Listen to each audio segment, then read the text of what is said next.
تو امام ابو حنیفہ کو یہ حدیث یا تو نعمان بن سعد سے ملی ہے یا زیاد بن زید سے ملی ہے، اور دونوں تابعی، اس لیے امام ابو حنیفہ کو جس سند کے ساتھ یہ حدیث ملی ہے وہ قوی ہے، وہ صحیح ہے۔ حضرات گرامی، یہ یہیں پر بس نہیں ہے ان کا معاملہ۔ جب یہ دیکھتے ہیں بات نہیں بن رہی ہے تو وہ کیا کرتے ہیں؟ احادیث میں تحریف شروع کر دیتے ہیں، تحریفات کا سلسلہ۔ اب اس کا سد باب کیسے ہو؟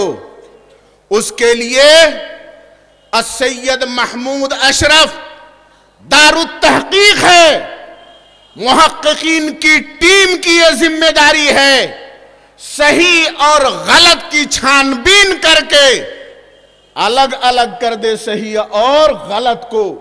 حضرات گرامی، میں مطالعے کے دوران میں نے دیکھا الرد علی الجہمیہ، یہ امام دارمی کی ایک کتاب ہے، الرد علی الجہمیہ، اس میں انہوں نے تحریف کر دی۔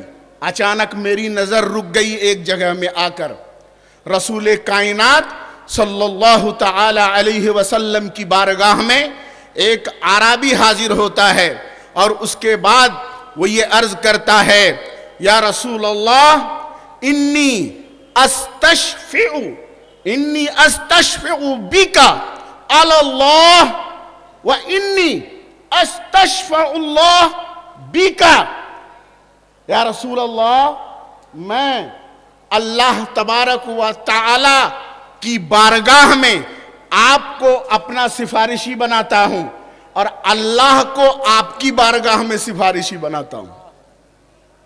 عربی تھے، رسول پاک صلی اللہ تعالی علیہ وسلم نے ناراضگی کا اظہار فرمایا، چہرے پر غضب کے آثار، ارشاد فرمایا، اے عربی، جو تو کہہ رہا ہے وہ سمجھ بھی رہا ہے، تو کیا کہہ رہا ہے؟ اللہ اعلی من ان یستشفع به علی احد، اللہ تبارک و تعالی اس سے پاک ہے کہ اس کو کسی کی بارگاہ میں سفارشی بنایا جائے۔ اللہ کو سفارشی بنایا جائے گا کسی کی بارگاہ میں؟ حدیث کے الفاظ ہیں، اللہ اعلی من ان یستشفع به علی احد، اللہ پاک ہے اس سے کہ اس کو کسی کی بارگاہ میں سفارشی بنایا جائے۔ لیکن ایک وہابی ہاتھ نے اس کو یوں بدل دیا، اللہ اعلی من ان یستشفع علیہ احد، اللہ پاک ہے اس سے کہ اس کی بارگاہ میں کسی کو سفارشی بنایا جائے۔ وہابیوں کا عقیدہ ہے مسلمانوں کہ سفارش کرنا، شفاعت کرنا یہ جائز نہیں ہے، شفاعت کا عقیدہ ان کا نہیں ہے، اس لیے انہوں نے یہ تھے محقق عصر حضرت علامہ مفتی رضا الحق صاحب۔ اب جناب ارشد امام کلکتوی چند شعر کے ساتھ۔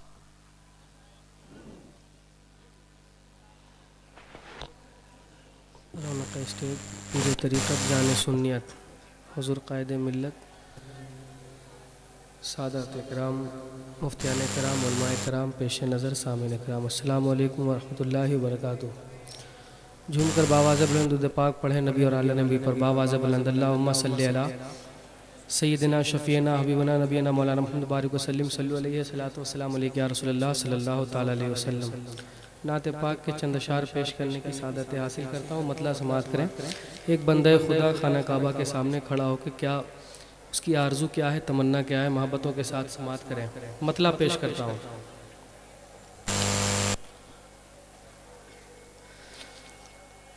زندگی دی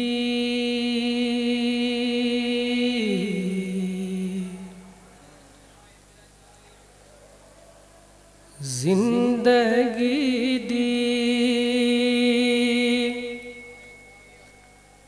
زندگی